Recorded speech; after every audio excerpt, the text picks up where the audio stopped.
Hi అండి, అందరికీ good morning. ఈరోజు నేను మా కొత్త మిషన్ మీద అయితే నేను శారీ ఒకటి కట్ చేసి అంచులు కొడుతున్నానండి. ఫస్ట్ మా చెల్లి శారీ నేను అంచులు కొడుతున్నానండి. F6 అండి, జాక్ మిషను. 24,000 అయిందండి. చాలా బాగుంది.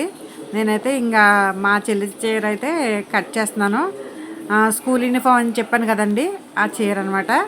ఇంకా అది కట్ చేసి చక్కగా కుట్టాలని నేను తీసుకున్నానండి. ఫస్ట్ మా చెల్లి చీర కుడుతున్నానండి. నేను చీర మీద మిషన్ మీద చూడండి, జాకెట్ బుక్ అయితే నేను కట్ చేసేస్తున్నాను. చాలా వీడియోలో నేను చూపించానండి. స్కూల్ యూనిఫామ్ అయితే నాకు కుట్టమని వచ్చినాయి. నేను అవి కుడుతూ మళ్ళీ క్లాస్ అయితే చెప్తున్నానండి. ఎందుకంటే మిషన్ ట్రైనింగ్ ఇస్తాను కదండి నేను. కుట్టడం తక్కువను, ట్రైనింగ్ ఎక్కువ అండి. కానీ స్కూల్ యూనిఫామ్ వచ్చినాయి అనేసి ఇంకా నేను హై నెక్ బ్లౌజ్ అండి, కాలర్ బ్లౌజులు అవన్నీ నేను కుట్టడం జరిగింది. నేను నెక్స్ట్ వీడియోలో కూడా మీకు అవి ఎలాగా ఏంటి అన్నది డ్రాయింగ్, కటింగు, స్టిచ్చింగ్ కూడా నేను హై నెక్ బ్లౌజ్ అయితే చూపిస్తానండి, కాలర్తో సహా. చూడండి, నేనైతే అంచులై కుట్టానండి. కొత్తది మిషన్ కదండి, చక్కగా కుడుతుంటే జయ్యి వెళ్ళిపోతుందండి. నాకు ఫస్ట్ టైం అండి నేను ఇంత మంచి మిషన్ కొనుక్కుంటానని నేను ఎప్పుడు అనుకోలేదు. దేవుని కృప అండి. ఈసారి ఫాలో అయితే వేస్తున్నాను. నేను ఎప్పుడు ఊహించింది దేవుడు నాలో ఒక అద్భుతాన్ని జరిగించండి నా జీవితంలోనూ. ఎందుకంటే నేను ట్రైనింగ్ ఫీల్డ్ ఎక్కువ వల్లనే నేను స్టిచ్చింగ్ తక్కువ అండి. నేను అందుకనే ఇంకా పాత మిషన్లతోనే ఇన్ని సంవత్సరాలు గడిపేశాను. ఇప్పుడు కొత్త మిషన్ తీసుకోవాలని, జాక్ మిషన్ తీసుకోవాలని ఆశ కలిగింది. దేవుడు కూడా నాకు సహాయం చేశాడు. నాకు ఇంకా నేను జాక్ మిషన్ అయితే తీసుకున్నాను. అసలు దీని మీద కుడుతుంటే జై అని వెళ్ళిపోతుందండి. చాలా హ్యాపీగా ఉంది. నాకైతే అసలు కుట్టినట్టు కూడా అనిపించట్లేదు. నేను చాలా బాగా చాలా సంతోషం అయితే వేస్తుందండి నాకు.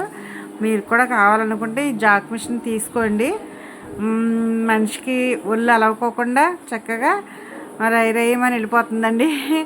ఎందుకంటే పని కూడా మనకు తొందరగా అవుతుంది. మనకి ఏంటంటే మనం బట్టలు కుట్టేవాళ్ళకి మిషన్ బాగుండాలండి. మిషన్ బాగుంటే మన పని ఇంట్రెస్ట్గా చేయగలుగుతాం. ఇంట్రెస్ట్గా చేస్తే ఎంత పని అయినా చేయగలమండి. అది మనం ఇంట్రెస్ట్తోనే ఉంటుంది. మనకి ఇంట్రెస్ట్ ఉండాలంటే మిషన్ కరెక్ట్గా ఉండాలి. కరెక్ట్గా మిషన్ పని చేస్తేనే మనం పని ఎక్కువ చేయగలమండి. ఇంట్రెస్ట్ ఎక్కువ అవుతుంది, తర్వాత పని కూడా ఎక్కువ చేయగలము. సరేనండి, మరి నేను ట్రైనింగ్ ఫీల్డ్లో ఉండటం వల్ల నేను మిషన్ మీద పెద్దగా ఇంట్రెస్ట్ చూపించలేదు. కానీ ఇప్పుడు నాకు మా మిషన్ తీసుకోవాలని ఆశ కలిగి నేను మిషన్ తీసుకోవడం అయితే జరిగిందండి. ఇక్కడ మిషన్ మీద కుడుతుంటే మాత్రం మంచి భలే అనిపిస్తుంది. చాలా సంతోషంగా ఉందని మరి మీరు కూడా తీసుకోండి. నేను తీసుకున్నది జాక్ మిషన్ అండి, F6. చాలా బాగుందండి. నేనైతే ఐఎమ్ సో హ్యాపీ అండి. దేవుడు నాకు ఇంతకాలానికి ఈ మంచి మిషన్ ఇచ్చాడండి. నేను ఈ విషయంలో దేవుడికి ఎంతో కృతజ్ఞత చెల్లించుకుంటున్నానండి. ఓకేనండి, మరి మీరు కూడా కొనుక్కోండి. Okay, bye.